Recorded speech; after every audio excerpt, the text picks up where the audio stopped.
नमस्कार बंधुरा आपनारा केमन आছেন आशा करी आपनारा भालो आছেন सुस्थ आছেন आमिও भालो आছি।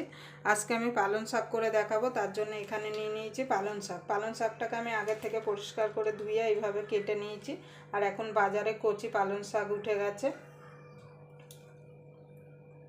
যে কোনো নিরামিষের দিনে আপনারা এইভাবে পালন শাক বানিয়ে নিতে পারেন।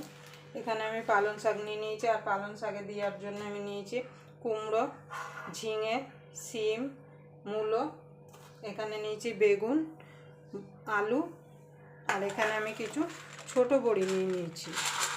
আপনারা বড় বড়িগুলো দিতে পারেন ভেঙে, আমি ছোট বড়িগুলো নিয়ে নিয়েছি। তাহলে চলুন রান্নাটা শুরু করা যাক।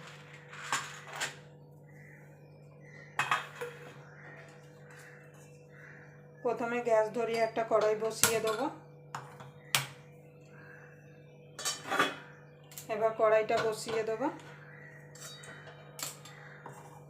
আপনারা প্রথম থেকে শেষ পর্যন্ত ভিডিওটা দেখবেন, আশা করি আপনাদের ভালো লাগবে। যদি পালং শাকের রেসিপি আপনাদের ভালো লাগে তাহলে অবশ্যই একটা লাইক করবেন, কমেন্ট করবেন আর আমার চ্যানেলটা সাবস্ক্রাইব করে আমার পাশেই থাকবেন। আর পাশের বেল আইকনটা অবশ্যই বাজিয়ে দেবেন, আমি যখন কোনো নিত্য নতুন রেসিপি আপলোড করব সবার আগে আপনাদের কাছে পৌঁছে যাবে। তাহলে এবার আমি কড়াইতে তেল দিয়ে দেবো। তেল দিয়ে প্রথমে বড়িগুলো ভেজে নেব।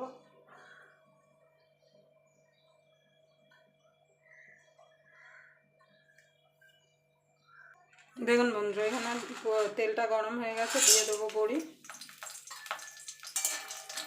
বড়িটা লাল লাল করে ভেজে নেব।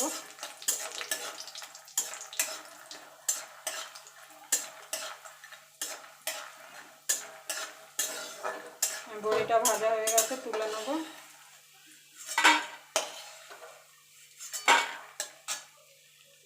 দেখুন বন্ধুরা, বড়িগুলো তুলে নিয়েছি। এবার ফোড়নে দিয়ে দেবো একটা শুকনো লঙ্কা আর পাঁচ ফোড়ন। ফোড়নটা একটুখানি ভাজা ভাজা করে নেব। আমার এখানে ফোড়নটা হয়ে গেছে, দিয়ে দেবো এখানে আলু। যে সবজিগুলো একটু সিদ্ধ হতে সময় লাগে সেগুলো আগে দিতে হবে। আলুটাকে একটু ভাজা করে নেব। দেখুন বন্ধুরা, আলুটা ভাজা ভাজা হয়ে গেছে, এখানে দিয়ে দেবো মূলোটা।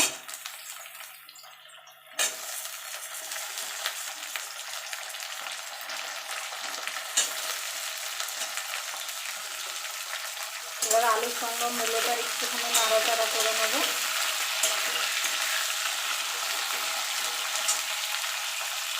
দেখুন বন্ধুরা, এখানে আলুটা মূলোটা একটু ভাজা ভাজা করে নিয়েছি। এবার দিয়ে দেবো শিম, ঝিঙে আর কুমড়োটা।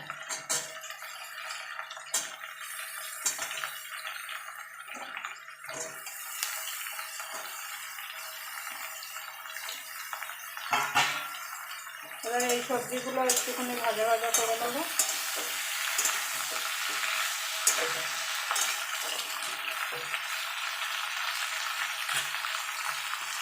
দেখুন বন্ধুরা, এখানে সবজিটা একটু ভাজা ভাজা হয়ে গেছে এবং সবজিটা নরমও হয়ে গেছে। এবার দিয়ে দেবো বেগুন আর কাঁচা লঙ্কাটা। এখানে আমি 6-7টা কাঁচা লঙ্কা দিয়েছি চিড়ে। আপনারা ঝালটা আপনাদের স্বাদ মতো দেবেন। এবার একটু বেগুনের সঙ্গে বাকি সবজিগুলো একটু নাড়াচাড়া করে নেব।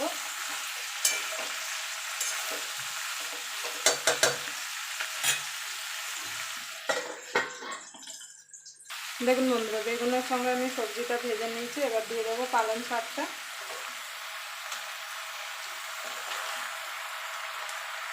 পালং শাকটা একটুখানি নেড়ে দেবো।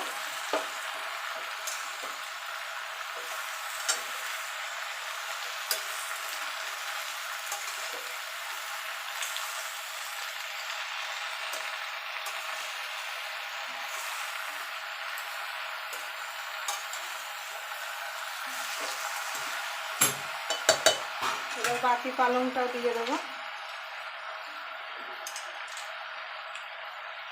এখন কিন্তু বাজারে প্রচুর প্রচুর প্রচুর পালং উঠেছে আর এখন পালংটা খেতেও কিন্তু খুবই ভালো লাগে। এবার দিয়ে দেবো স্বাদ মতো নুন। নুনটা আপনারা বুঝে দেবেন, কারণ পালং শাক কিন্তু কমে যাবে। বেশি নুন দিলে তখন কিন্তু নুন কাটা হয়ে যাবে। এবার দিয়ে দেবো হলুদ গুঁড়ো, অল্প একটু দেবো।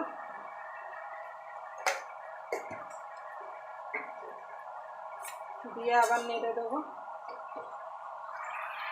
আমি নেড়ে দিয়েছি, এবার ঢাকা দিয়ে দেবো। ঢাকা দিয়ে এটাকে আমি রান্না করে নেবো মিনিট 3-4, কেন এখন শীতের সবজি তো তাড়াতাড়ি সবজি সিদ্ধ হয়ে যাবে। দেখুন বন্ধুরা কতটা কমে গেছে। দেখুন আলু ফালু সব সিদ্ধ, বাকি সবজি সব সিদ্ধ হয়ে গেছে। এবার আমি এখানে বড়িটা দিয়ে দেবো। বড়িটা দিয়ে ভালো করে সবজির সঙ্গে মিশিয়ে নেব।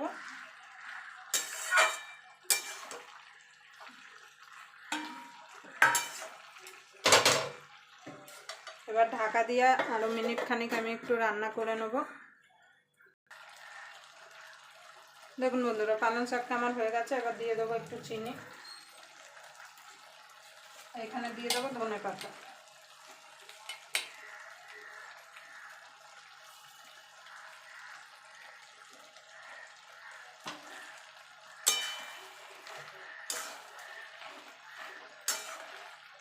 এবার আমি মিশিয়ে নেব।